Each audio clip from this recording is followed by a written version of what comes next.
Hello and welcome to sim.bc, where right now it's around 14:30, it's just 2:30 in the afternoon / pre-evening, yeah.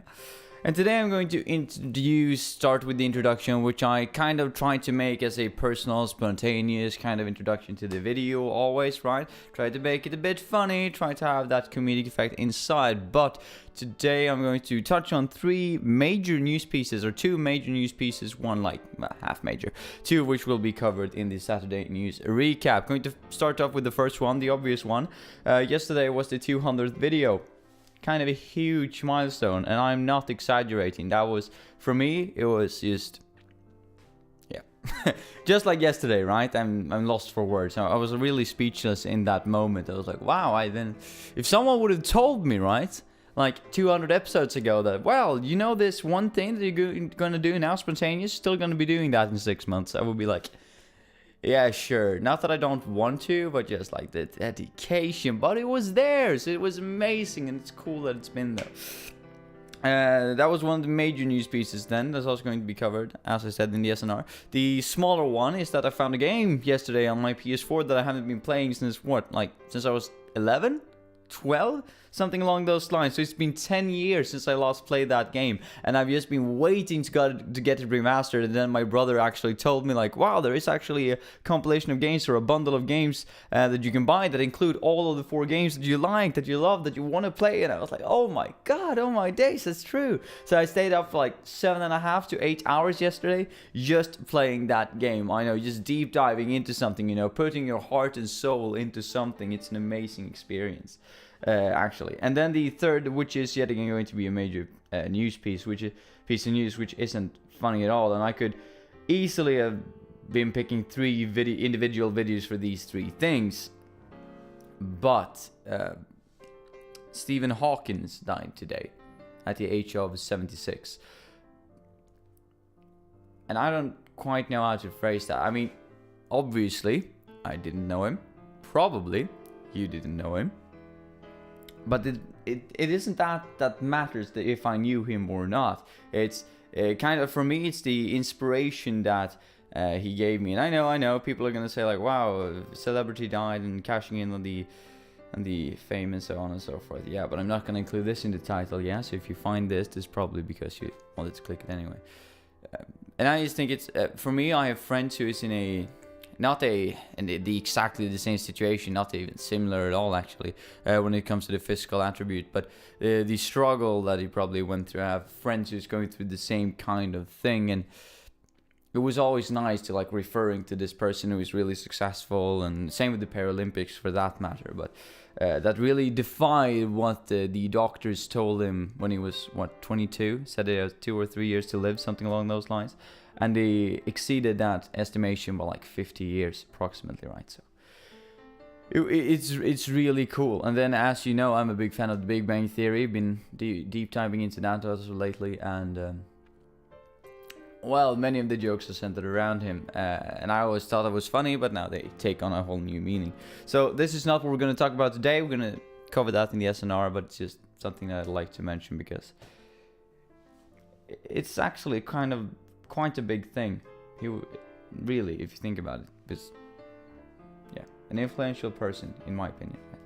But anyway, that's not what you're here to listen to. You're not here to listen to me talk about what I talked about yesterday, the 200th video. You're not here to hear me geek out about the video game that I found, and you're not here to get down in the dumps by talking about, well, the unfortunate situation with Stephen Hawking. No, you're here to listen to the sub-project of the real project that we're going to continue. And I'm going to try and pick up the energy again because I felt like, wow, we really hit a low there. But you should celebrate that he lived, right?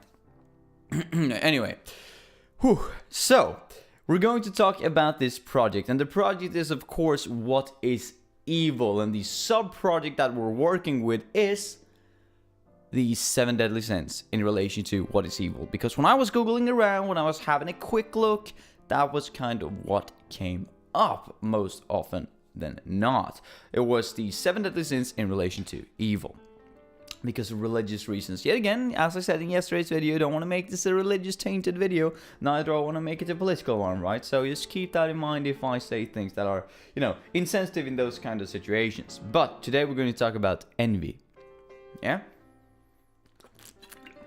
One of the big things as well, not as big as gluttony as far as I've seen, right? But I've been deep diving into envy in and within itself, actually being envious of someone, being envious of someone, yeah, because when I was looking into gluttony, I was thinking, fat people, and that's a misunderstanding based on the information that I found. It's actually the overconsumption that hurts someone else and hurts yourself. That's the entire idea behind gluttony, as far as I understood it. But when it comes to being envious, it's just envious, yeah, being envious of what someone else has, what someone else does. It really doesn't matter what it is, just that you're envious. And this is based on, right, or stems from the idea that you are not happy in the place that you're at. You're not happy with yourself. You're not happy with the way things are going. You're not happy at all, right? That's why you become envious of other people. You're seeing, for instance, right, that the classical example, let's say that you bought a new pair of shoes, right? A new pair of sneakers, a new pair of kickers, whatever you want to call it, right? And you go out and go for a stroll, you go out and go for a walk. And then all of a sudden, when you're out walking, thinking that my shoes are the best in the entire world, I mean, this is crazy, right? Someone just swooshes by on a brand new bike, and you think, wow, I would like to have that.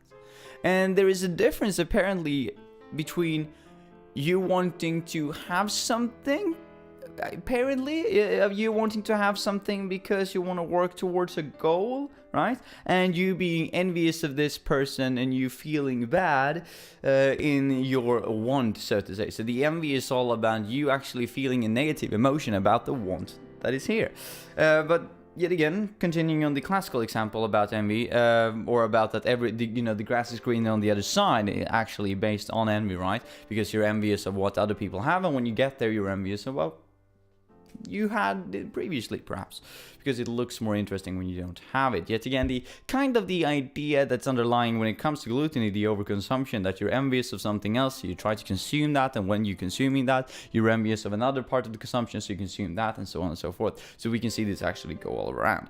But you decide to buy a bike then, because you think that, wow, this is an amazing thing. I mean, who need kickers? Doesn't matter what kind of shoes I do have. When I have a bicycle, yeah, I don't have to have any shoes on if I don't care to, right? And it's so much faster, it's so much better, it is the best. And then you start, bicycling into town, buying some stuff, and someone pulls over in a car. And you're just like, holy moly, mother of Mary, and what? That's amazing. 4 wheels? I mean, 4 wheels and a roof. It's raining outside. I've been bicycling in the rain for hours. I can't even feel my face, right? And then there's sitting some bastard, yeah? I had so many bad words there. Some jerk sitting in a car and listening to music. It's all warm, all cozy, probably only having a t-shirt on, even though it's minus 20 degrees outside and still raining for some reason. Don't hiccup on the details, yeah? This is a fluent experience.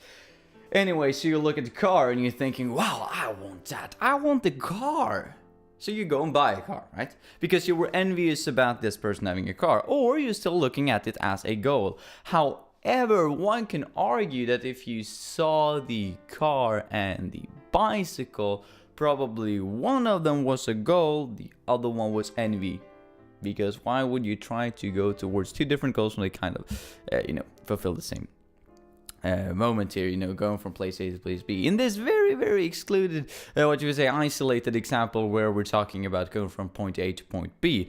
Is your goal to have a bicycle, then get a bicycle. But if you're still wanting to have a car when you reach your goal, you're probably envious, mate. And this moves on and continues and continues and continues in the idea that, well, you get a car, and then there is a bigger car, you want that car. Then there is a faster car, so you want that car. Then it probably comes along like an airplane, so you want that airplane. Then you want a nicer airplane, so you get a nicer airplane, of course, and it's it goes on like that. Not saying that I can be shopping for airplanes and cars as I want to, right? Then it wouldn't be a deal with the DSLR and I wouldn't be sitting on, the webcam thing for 6 months. I'm not saying that I'm one of them people, right? But just in the case of the example here, that people are always going to try and continue trying to, strive for the new thing, and simultaneously the other way around, the person in the airplane is thinking, wow, car, it doesn't take that much gasoline or electricity for that matter or whatever. And then you go to the person in the car who looks at the person who's actually riding the bicycle, and that person is saying, wow,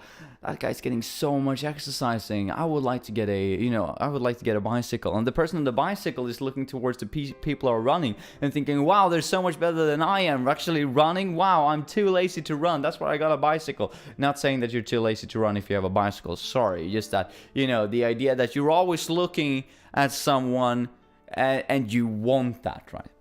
So now, that was a bit abstract. I'm with you. I get you. Yes, I'm going to try and explain the idea between goal and envy here as good as I can. I hope that I was kind of getting my point across, but I realized when I was talking about the example, maybe not. So, if you have a goal, right? Before you buy your sneakers, sneakers is actually a brand now, isn't it? I'm just thinking that's a synonym for shoes. When you're buying shoes, you have an idea, right? You want to buy shoes. Wow, that was such a bad example. But anyway, before you go and buy shoes, I got stuck on the hiccup with stickers and if that was shoes or not. I was thinking it through. The idea is that if you're going to buy shoes, right, that is your goal. If you're going to buy a bicycle, that is your goal. If you're going to buy a car, that's your goal, right? Before you've seen anybody else. So you're making up your mind. You're stating a goal for yourself, yeah, that you want to go towards, that you want to continue towards, that you want to work towards. Now that's a goal. That's something that you can break down to stages, you can save for it, you can be mentally preparing, you can look through different alternatives, you can think about what you want, and you can actually feel inside that you want it in a positive way. And this is all going to be up to you, yeah, based on what I've seen, this is all up to you. Kind of why I dislike these kinds of things really when it comes to my own life, because well, there is no clear cut of what is right and wrong. So it's all up to you. If you have a positive feeling about this all the way, all the time, then it is a goal. However, if you've reached your goal and you're still looking towards buying something new, the next big thing, the next thing, only on the basis that someone else owns it, right? Or you just want that, but you don't know why, and you feel a negative emotion when doing, when wanting this, then it's envy, and then it's bad. How is this then relating back to evil? Yeah?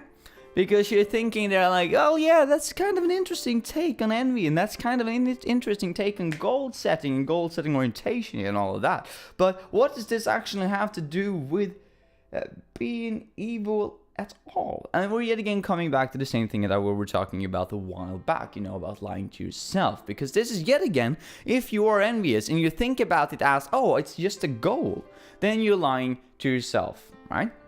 Because you're feeling negative emotions, but you're really trying to, because you don't want to be envious, right? That's not a good thing. You're really trying with your entire entity to say that, no, this is a goal, but you're still having these negative emotions inside you, but you're saying, no, that's positive feelings, yeah? I'm feeling positive all the time.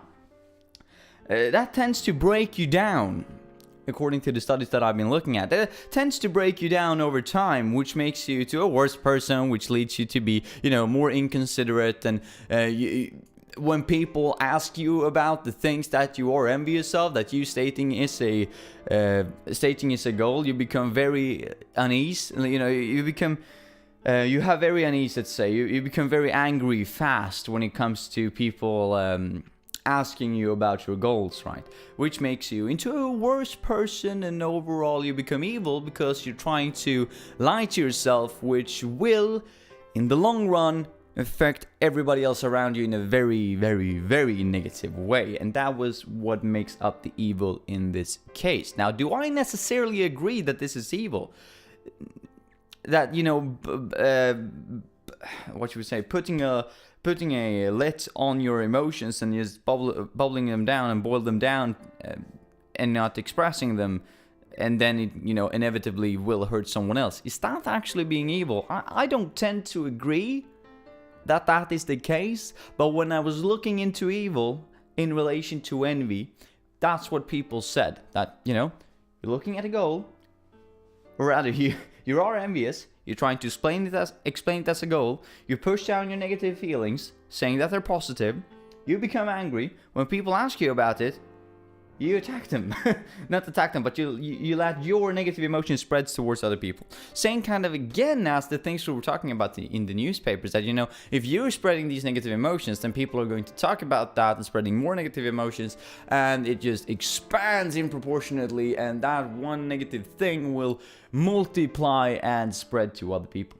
Yet again, kind of a really abstract concept, but I thought it was really interesting nonetheless. But I've been talking on for way too long, right? So have a nice one, mates, and I'll see you tomorrow.